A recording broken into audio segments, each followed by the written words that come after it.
buscar a Cristo, mirar a Cristo y vida en Cristo. Este es mi mensaje.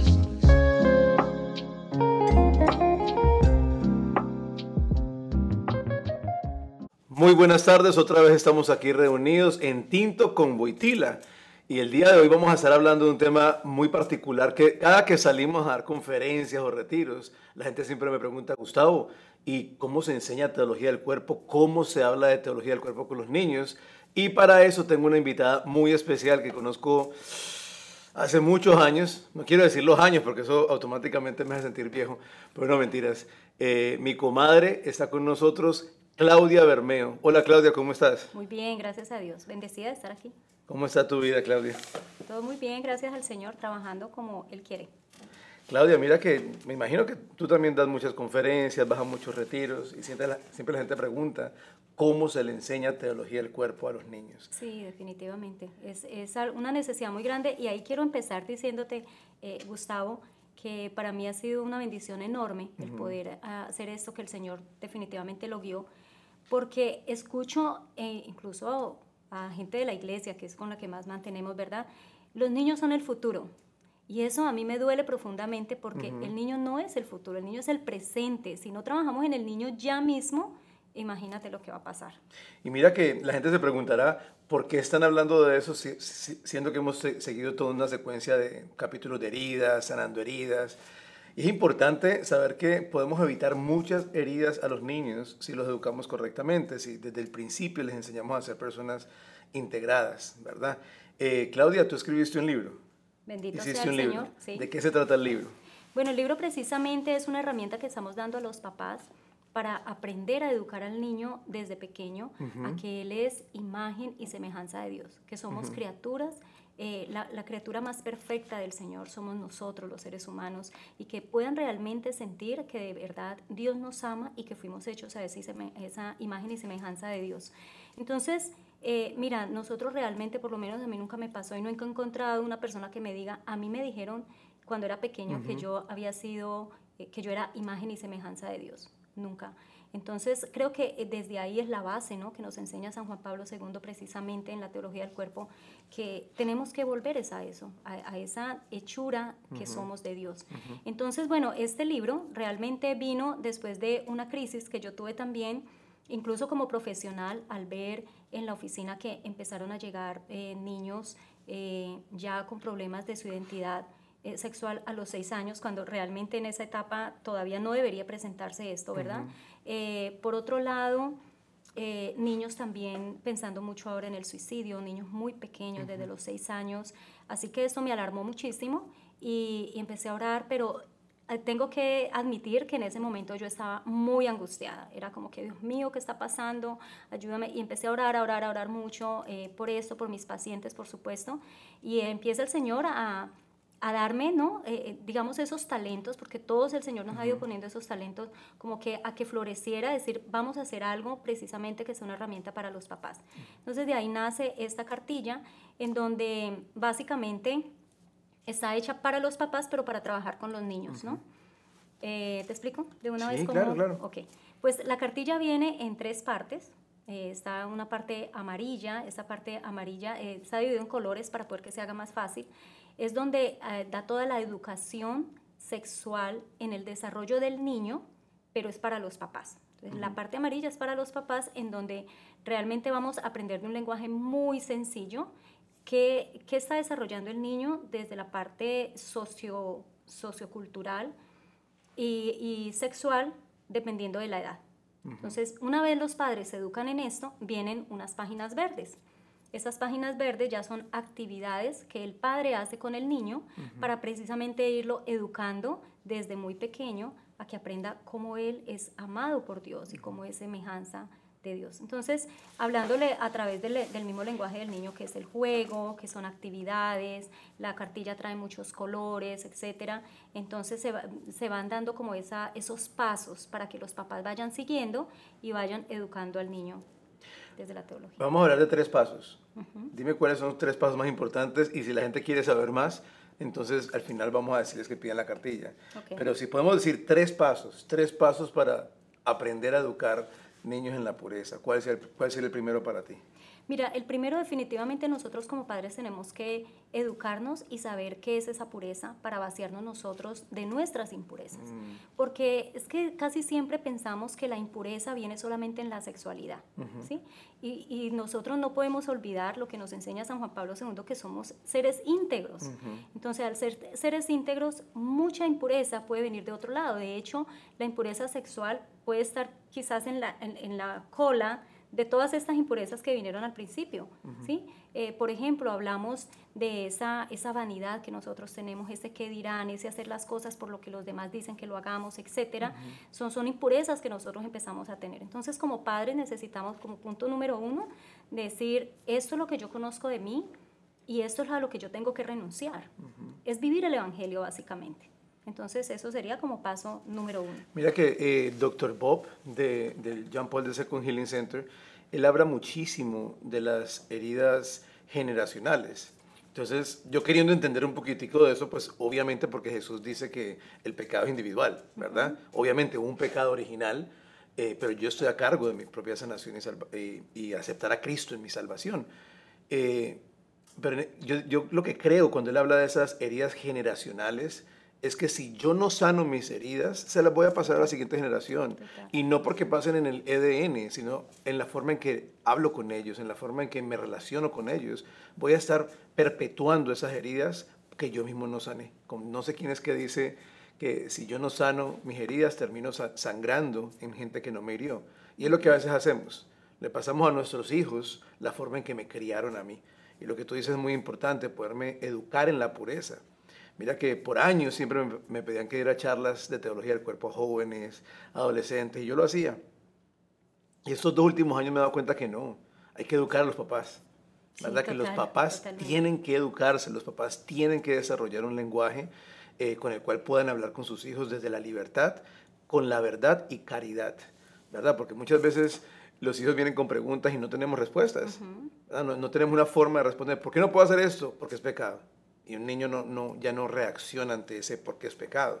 Ok, es pecado, pero ¿por qué? Porque es pecado. Y también saber que la fe tiene una lógica. Cuando Dios te dice no hagas algo, no es capricho de Dios. O sea, lo que Dios me dice que no haga es porque me deshumaniza, ¿verdad? Lo que Dios me pide a mí que no haga es porque me va a dañar como ser humano. Por eso Él me dice que no lo haga.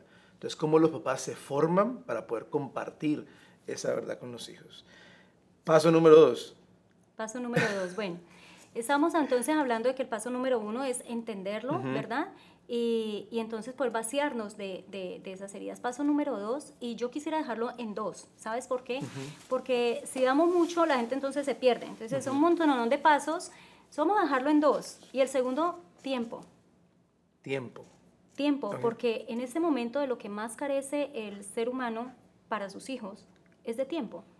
O sea, me encuentro muchas personas que me dicen, yo le dedico 5 minutos diarios a mi hijo, 10 minutos diarios a mi hijo, pero es calidad de tiempo. El problema es que tú no puedes dar calidad si no das cantidad.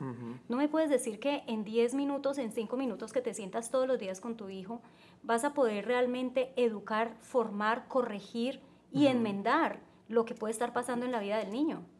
Entonces, cuando empezamos a darle tiempo y nosotros a vivir ese evangelio, para poder llegar al niño, qué es lo que el niño está viviendo, poder conocer sus pequeñas historias. En esas pequeñas historias, mira, ya vemos tantas cosas, tantas heridas del niño, que es algo que antes de pronto no lo veíamos, ¿no? Los niños eran como más niños, ahora los niños están viviendo como adultos y no estamos escuchando sus historias. De hecho, por ejemplo, me encuentro papás que me dicen, ay, mi hija habla tanto, yo no me soporto porque habla todo el día. Bendito sea el Señor, ¿no? Papás que me dicen, ¿cuándo va a dejar de hacerme la pregunta ¿por qué? ¿Por qué? ¿Por qué? Digo, yo ojalá que mis hijos, que son adultos, todavía me pregunten ¿por qué? ¿Por qué? ¿Por qué? Porque lo que estamos es en un deseo de aprender. Eso es lo que quiere tu hijo, aprender. Cada vez que te pregunta ¿por qué? Él quiere aprender y ahí estás tú precisamente vaciado de esas impurezas, aprendiendo cada día más, viviendo el evangelio y teniendo tiempo con tu hijo para poderle decir ¿por qué? Mira que casualmente yo tengo 2 hijos, no son míos, son mis sobrinos, ¿verdad? Y lo que tú dices es bien importante porque yo siempre me he quejado, que no tengo tiempo, pero mentira, el otro día nomás hacía una reflexión y decía, los santos han tenido las mismas 24 horas que tenemos nosotros, que nos llenamos de orgullo de decir, oye, es que no tengo tiempo. Mentira, sí tenemos tiempo, lo que pasa es que a veces no sabemos administrarlo correctamente. Porque mira cuánta gente ha hecho cosas maravillosas con las mismas 24 horas que tenemos todo. Pero el proyecto más importante de los padres son sus hijos. Y con mis sobrinos, por ejemplo, durante el verano, yo siempre tengo que sacar tiempo donde no hay para ir con ellos al gimnasio, para comer con ellos, para dialogar con ellos y poder profundizar en lo que ellos están viviendo. Y es impresionante porque cuando les das ese tiempo, te sientas con ellos de manera que ellos se sienten escuchados, no a sermonearlos, porque yo siempre le digo a los papás, hay un tiempo de calidad que no puede ser un tiempo de educación. No es el tiempo que tú le vas a decir lo que tienen que hacer, es un tiempo de escucharlos. Al señor que dirigía las cárceles acá en Miami, los juveniles, de los jóvenes, él le preguntaron, si tú tuvieras la oportunidad de darle un consejo a los jóvenes antes de que cayeran presos, ¿qué les dirías? Y decía él, no les diría nada, les escucharía porque aparentemente fue lo que nadie hizo, ¿verdad? O sea, eso fue lo que nadie hizo, nunca nadie los escuchó. Entonces, como uno se toma el tiempo de verdad sumergirse en el misterio de la otra persona, o sea, eso va muy de la mano con lo que Juan Pablo II llama esa desnudez original. O sea, cómo aprendemos a sumergirnos en el misterio de mi hijo, de mi hija que se está desarrollando, ¿verdad? Y cómo ellos se sienten escuchados. Porque, claro, esa misma relación que yo tengo con mis hijos, ellos la van a tener después con la gente de afuera. Si ellos tuvieron un papá y una mamá que les dedicaron tiempo, que los escucharon, ¿verdad? Que les miraron a los ojos, no pegados de un teléfono como que estamos hablando, ese es el tipo de relación que ellos van a desear tener luego allá afuera cuando vayan al mundo. Y te lo digo por experiencia propia, ¿verdad? Porque en mi caso personal, muchas relaciones fueron rotas por la forma en que yo me relacioné con mi papá, ¿verdad? Esa razón de que mi papá no estuvo presente, como que no tuve yo esa parte de afirmación, se reflejó en la forma en que yo me relacionaba con las demás personas después, donde no llegaba a ninguna profundidad, ¿verdad? Ahí es cuando mi vida se volvió un desastre. Ya lo he contado 10.000 veces en este Tinto con Wojtyla, así que no lo voy a contar otra vez. Pero es hablando de eso. No tuve ese tiempo en el que yo me podía afirmar en la persona de mi papá. Así que, solo nos quedamos en dos. Mira, no, es que me hiciste acordar, para mí eso es lo más importante, porque es que al final, ¿qué te ganas con darles una cantidad de puntos si no tienen tiempo para desarrollarlos? ¿Ves? Es verdad. Entonces, eso es lo que necesitamos, porque al final, mira, cuando nosotros nos damos ese tiempo también como padres, estamos realmente viviendo el ministerio, de Cristo, de Dios Padre. Exactamente. Estamos entregándonos a nuestros hijos. Es que al final, si nos ponemos a ver ese modelo original, eso es lo que el Señor quería. Tengan hijos, cuídenlos, pueblen la tierra. Él nos llama a ser padres y hemos dejado de ser padres. Mira que en ese periodo de desarrollo psicosexual se dice que de los 3 a los 6 años más o menos es cuando los niños desarrollan lo que es su identidad de sexo. Y es bien chistoso porque normalmente se dice, claro, el niño aprende a ser varón en la forma en que se proyecta o se relaciona con su papá. Y es cierto, ahí me afirmo yo como hombre. Pero también en la forma en que me relaciono con mamá, desarrollo lo que es la complementariedad. Claro. ¿Verdad? Porque ese era el plan de Dios. Que yo con mi papá aprendo lo que significa ser hombre, aprendo esa parte de protección, esa parte de proveer, esa parte de presidir. Todo eso lo aprendo con papá, pero con mamá aprendo la apertura al mundo. Con mamá aprendo a entender el mundo desde adentro. ¿Verdad? Porque no podemos vivir ese... ¿Cómo se dice? Cuando vivimos ese... Como que los niños hacen esto y las niñas hacen esto. ¿Cómo se llama eso? Camás, ayúdame, Claudia. No sé qué quieres decir. Cuando decimos, no, es que los niños tienen que ponerse de azul y las niñas de rosado. ¿Cómo se llama? Estereotipos. ¿Verdad? Nos llenamos de estereotipos. Los niños solamente hacen eso. No, el niño tiene la capacidad de entender el mundo desde adentro cuando tuvo una buena relación con mamá. Claro. Entonces, obviamente, el plan original de Dios siempre era tener un papá y una mamá para que se desarrollara una persona como persona integral. ¿Verdad? No que me quedara yo simplemente con esas características. Entonces, como yo soy el hombre, yo soy el que proveo, el que presido, el que esto, pero no puedo tener sentimientos, no entiendo el mundo desde adentro. Entonces, es cómo puedo tener esa relación. Tú dijiste algo al principio que quiero que aclaremos cuando tú decías de enseñarles que son hijos de Dios. Y es muy importante llegar a lo concreto, es decirles que son imagen y semejanza de Dios en su totalidad, ¿verdad? Que el cuerpo, como dice el catecismo, comparte la dignidad de imagen y semejanza de Dios. Como desde chiquitico se les puede decir, mira, tu cuerpo es bueno. Vamos a orar y cuando oremos en la noche, demos gracias. Gracias, papito Dios, porque soy hombre. Gracias, papito Dios, porque mamá es mujer. O sea, ¿cómo se les incluye eso en el lenguaje en una cultura que se quiere cambiar el lenguaje? Y eso es grave, porque entendemos la vida a través del lenguaje. Y si me transforman el lenguaje, la forma en que veo la vida se transforma.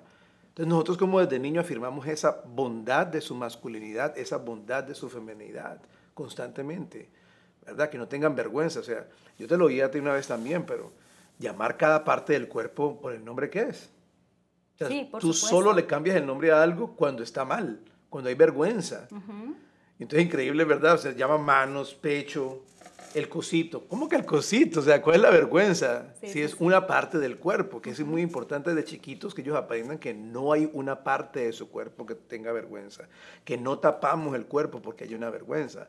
Lo tapamos es porque es tan bueno que no quiero que nadie Exacto. lo vea en forma de cosificar o de objetivizar, ¿verdad? Sí, bueno, de hecho precisamente en la cartilla está toda esa parte educativa para los papás, pero en la parte de los niños, que sería la parte verde, es cómo le enseñamos eso al niño. Entonces, esta partecita inicial siempre me gusta mucho hablarlo por lo que tú decías, ¿no? Que somos imagen y semejanza de Dios en su totalidad. Entonces, ¿cómo le enseñamos esto a un niño? Hay un ejercicio en la cartilla que es con un espejo. Entonces yo les digo, cuando yo me miro al espejo, la que está en el espejo es igualita a mí. Soy yo, ¿verdad? Pero es una imagen mía, no soy yo realmente. Eso somos nosotros como Dios, ¿no? Nosotros somos imagen de Dios, no somos Dios, pero somos imagen de Él. Y por otro lado, esa es la imagen, y la semejanza es todo lo que yo me parezco a Él, ¿no? Lo que yo me parezco de forma corpórea también, porque por eso Jesús se hizo hombre, que nos pudiéramos identificar más con Él. Y todo lo que Él nos da de su bondad, de su amor, todo eso que tenemos dentro que viene de Dios. Entonces, cuando le empezamos a enseñar eso al niño, ¿verdad? Y todo es a través de juegos, adivinanzas, etcétera, vamos precisamente inculcándole al niño cómo somos esa parte real de Dios, en su totalidad, como lo decías tú. Y mira que dijiste algo importante, mira la responsabilidad de los papás, porque en la tradición de la iglesia todos los grandes místicos y teólogos de la iglesia han dicho de que todos tenemos la imagen de Dios, todos, y no la puedo minimizar, no puedo hacer nada, todos las tenemos. La semejanza es diferente, porque todos somos semejantes a Dios, pero esa semejanza se desarrolla, ¿verdad? Yo soy semejante a Dios cuando voy haciendo lo que Dios hace, cuando escojo lo que Dios quiere para mí, ¿verdad? Yo tengo la imagen y semejanza de Dios, pero la semejanza se va desarrollando. Y es papel de los papás que ese niño se asemeje cada vez a Dios, ¿verdad? Que esa semejanza se siga haciendo patente en ese niño. Eso hace parte de la educación. Es que mira, yo me imagino eso, Gustavo, que nosotros de verdad le enseñemos esto a los niños desde ahora. O sea, ¿tú te imaginas la generación que vendría? Y que se puede, que es lo importante, que los papás lo sepan. Se puede, porque la gente en la actualidad andan como, yo sé que el mundo está mal, pero si nosotros sabemos que al final las puertas del infierno no prevalecerán, si sabemos que al final el Inmaculado Corazón triunfará, entonces ¿por qué andamos como caídos, verdad? Bueno, Claudia, vamos a terminar. Muchísimas gracias por estar aquí con nosotros. ¿Dónde consiguen tu cartilla? Bueno, mira, pueden encontrarlo a través de la página web www.divinemercypc.com, Divina Misericordia en inglés, divinemercypc.com, y ahí pueden encontrar los libros también. ¿Y el libro está en inglés? No, está en español, porque bueno, en inglés, gracias a Dios que tenemos muchas herramientas, hemos sacado esta en español, aunque probablemente venga por ahí también la... No te pregunté, pero como es en inglés, Divine Mercy, es como One Body, Spirit and Mind. El nombre es One Body, Spirit and Mind en inglés, pero todo lo que hacemos en español. Sí, tal cual. Bueno, tú sabes, estamos aquí, toca darle al César lo que es del César también. Pero bueno, también a través de One Body, One Spirit y a través del CEPI también lo pueden conseguir. Bueno, Claudia, que estés muy bien. Dios Gracias, te bendiga. Saludos amén. A tu esposo. Claro que sí, con mucho gusto. Dios te bendiga.